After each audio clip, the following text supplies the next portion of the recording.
اللہ ضرور پوچھے گا ان کو. کر دکھایا اس ماں کی طرف دیکھیے کہ جن کے آنسو خشک ہو چکے ہیں. ایسی کئی مائیں ہمارے وطن کے آنگن میں اشکشوئی کی منتظر ہیں. آخر یہ ظلم کیوں، یہ درندگی کیوں، یہ بربریت کیوں، یہ ستم کیوں؟ بہت زیادہ دکھ ہوتا ہے. ماں کے لیے بچوں سے بڑھ کے اور کوئی چیز نہیں ہے. تو بچے ہی نہ رہے تو پھر اس ماں کا جینے کا فائدہ ہی کوئی نہیں. اور یہ بھی کہتی ہے کہ اب میرا زندہ رہنے کا کوئی فائدہ نہیں. ہر وقت یہی کہتی ہے کہ اللہ تعالیٰ مجھے اب موت دے دے. اے شہیدو. مشتاق شاہ صاحب کی جو شخصیت تھی، ایک اتنی خصوصیات تھیں، کتنی خوبیاں ہیں کہ انسان ایک بیان نہیں کر سکتا. ایک انتہائی شفیق باپ کی حیثیت سے انہوں نے وقت گزارا، اور انتہائی ایک جو ہمارا ایک رشتہ تھا ان کے ساتھ. جب بھی ان کے ساتھ ملاقات ہوتی، جب بھی ان کے ساتھ ملنا ہوتا، ان کے گھر آتے تو یعنی کہ اتنی بے چینی سے وہ اتنا کچھ انتظامات کرتے، اتنا خیال رکھتے، اور اتنا پیار، اتنی محبت ملتی کہ انسان بیان نہیں کر سکتا. شاہدی پر رونے والوں اے شہیدو. اس دنیا میں امن کا پرچار کرنا ہمارا فرض ہے کہ امن و آشتی کا دوسرا نام انسانیت سے محبت ہے. اور بقول حضرت امام حسین علیہ السلام کی کہ اگر دنیا میں انقلاب لانا چاہتے ہو تو تہذیب نفس کا آغاز خود سے کرو، دنیا بدل جائے گی. ایک معصوم سا بچہ تھا غلام عباس.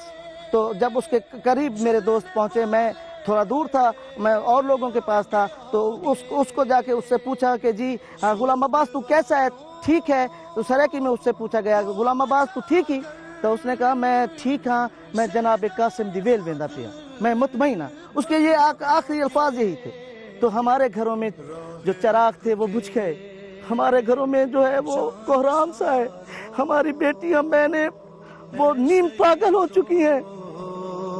تم کہاں ہو؟ مجھے تو ابھی تک ایسے لگتا ہے کہ یہ جھوٹ ہے.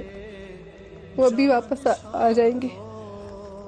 ان قتل کر کے جنت کبھی کسی کو نہیں مل سکتی. کہ جیسے انہوں نے ہمیں تڑپایا ہے خدا ان کو تڑپائے.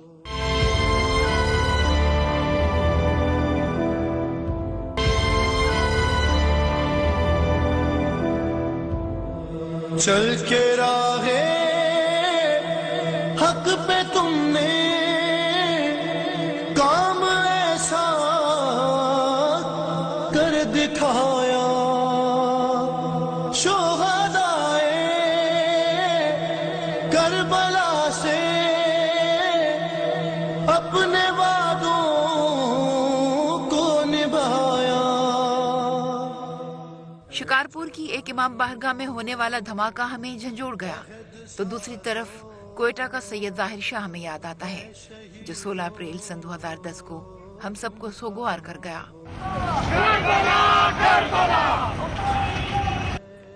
میرے لیے سب سے پہلی کال ان کے ڈرائیور کی آئی تھی. انہوں نے بتایا تھا شادی شہید ہوئی. تم کہاں ہو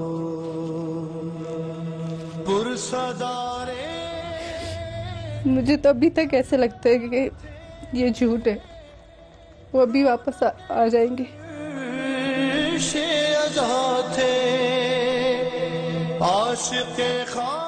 ڈھوک سیدہ راول پنڈی کے سید مظلوم حسین شاہ اپنے بھائی شہید مشتاق شاہ کو یاد کرتے ہوئے معاشرے کے نقائص پر ہماری توجہ مبذول کرانے میں حق بجانب ہے کہ جس پر بیتتی ہے وہی جانتا ہے، بات صرف احساس کی ہے. مشتاق شاہ جی جو ہیں یہ میرے چچا زاد بھائی ہیں، مجھ سے چھوٹے بھی ہیں، اور یہ اپنی چھوٹی سی ان کی دکان تھی، اپنی محنت مزدوری کر کے اپنے بچوں کا پیٹ پال رہے تھے. ہمارا دین اجازت نہیں دیتا کہ کسی کو قتل کیا جائے، نہ ہی دین میں جبر ہے. اس لیے یہ جو ایسا کرتے ہیں یہ انتہائی ظالم اور جہنمی لوگ ہیں. جو جہنم کا آخری درجہ ہے، یہ لوگ وہاں پر ان کو جگہ ملے گی. اس میں کوئی صداقت نہیں. ان قتل کر کے جنت کبھی کسی کو نہیں مل سکتی. اسلام امن و آشتی، محبت و اخوت کا درس دیتا ہے، مگر یہ دہشت گرد امن کو اور انسانیت کو نیست و نابود کرنے کے درپہ کیوں ہیں؟ ان کا مقصد کیا ہے؟ ان کا مقصد ہے کہ امن و امان کی فضا بھی تاراج ہو، خوف و ہراس بھی پھیلے، لیکن اس میں وہ کامیاب نہیں ہے۔ میں کہتا ہوں کہ دہشت گردی کیا ہے؟ ایک ایسے درندے ہیں، خون آشام بھیڑیے ہیں جو انسانی خون سے ہاتھ رنگ رہے ہیں، جن کو یہ شعور نہیں ہے کہ ان کی اس دہشت گردی کی لپیٹ میں معصوم بچے، بے گناہ خواتین، بوڑھے، کوئی بھی زد میں آ سکتا ہے۔ جس ماں کا کوئی لال ہوگا، جس بہن کا کوئی بھائی ہوگا، جس عورت کا خامند ہوگا، جب وہ اس دنیا سے رخصت ہوگا اس کی زندگی تو ویران ہو گئی۔ لیکن یہ صبر ہے کہ امام حسین سید الشہداء کا یعنی کہ نقش قدم پہ چلتے ہوئے لوگ جام شہادت نوش فرما رہے ہیں۔ خانپور میں ہونے والے دھماکے کو گو 3 سال گزر چکے ہیں، مگر دل پر لگے زخم ہر دم تر و تازہ ہیں، اسی لیے کہ یہ زخم کبھی مندمل نہیں ہو سکتے۔ 11 شہید ہیں اس بستی کے، ہم کس کس کو روئیں؟ 11 شہید ہیں ہمارے اور 28 ہمارے زخمی ہیں۔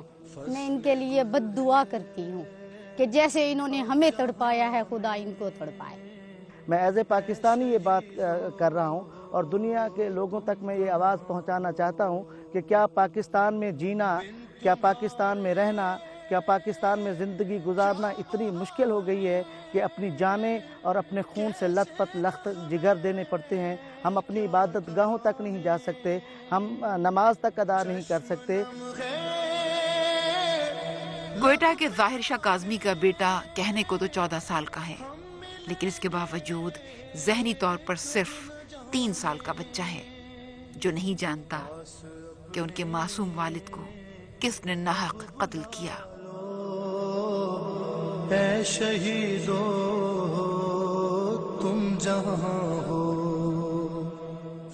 اس دن میں اسی دھماکے کی جگہ پہ میں خود موجود تھا۔ تقریباً میرے سے ایسا اندازہ لگا دے کہ 40 فٹ دور جو ہے میرے سامنے یہ دھماکہ ہوا۔ میں بیٹھا ہوا تھا، میں چمندی میں بیٹھا ہوا تھا۔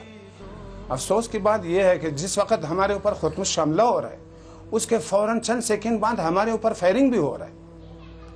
فائرنگ جب ختم ہوا میں جب میدان میں نکل گیا تو وہاں مجھے پتہ نہیں چلا، کیونکہ دودھ تھا، آگ جل رہی تھی، تو مجھے پتہ نہیں چلا کہ میرا بھانجا بھی شہید ہے اس میں۔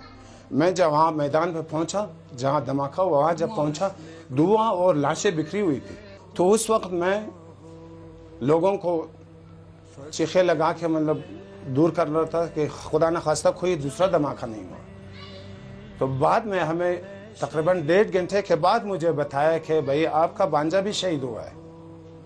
جب میں وہاں جا کے مردہ خانے پہ دیکھا تو واقعی اس کو اوپر سے، چھت کے اوپر سے کسی نے گولی کے ساتھ لگایا ہوا تھا، شہید کیا تھا، اس کے گلے پہ لگا ہوا تھا گولی۔ دیکھیے ان باوقار ماؤں، بہنوں اور بیٹیوں کی طرف کہ یہ خالی دامن لیے کس طرح ہماری ریاست کی طرف دیکھتی ہیں۔ ہم بہت ڈر لگتا ہے، ہم تو اب باہر جانے سے بھی کتراتے ہیں، کیونکہ بعض دفعہ یہی خوف ہوتا ہے بچوں کو بھی کہیں اور دھماکہ نہ ہو جائے پھر دوبارہ۔ یہ تو انسان کہنے کے قابل نہیں ہے جس طرح یہ گھروں کے گھر تباہ کر رہے ہیں۔ کسی گھر میں 1 ہو گیا شہید، کسی میں 2، کسی کے 3 چلے گئے ہیں، کتنے گھر یہ انہوں نے تباہ کر دیے، تو یہ کس طرح کہنے کے قابل ہے۔ میں تو کہتی ہوں ایسے انسانوں پہ لعنت ہو خدا کی بھی، اور ہم بندے بھی کہتے ہیں کہ ان کو خدا غرق کرے۔ ظلم کے خلاف آواز حق بلند کرنا شعور کی علامت ہے کہ سید الشہداء حضرت امام حسین علیہ السلام فرماتے ہیں کہ ظلم کے خلاف جتنی دیر سے اٹھو گے قربانی اتنی زیادہ دینی پڑے گی۔ تمام مل کے بیٹھیں اور اس کا حل جو ہے وہ سوچیں، اور اس کے لیے مضبوط ترین جو قانون ہے اس کو وضع کریں۔ اور یہ تو ہمارے ملک میں انتہائی جو ہے آنے والے دنوں میں یہ تو اور زیادہ ظلم در ظلم ہوگا، ان سے کوئی بھی محفوظ نہیں رہے گا۔ عوام کو بھی چاہیے کہ تمام جو ہمارے وطن کے لوگ ہیں، یہ ہم سب لوگوں کا وطن ہے، تو اس وطن عزیز کو محفوظ رکھنے کے لیے، بچانے کے لیے تمام جو پبلک ہے، عوام ہے، جو اچھے اور سلجھے ہوئے جو کلمہ گو ہیں، وہ ان لوگوں کے خلاف جو ہے وہ سینہ سپر ہو جائیں، کھڑے ہو جائیں، تو یہ تب ہی جا کے اس ناسور کو حل کیا جا سکتا ہے اور ان کا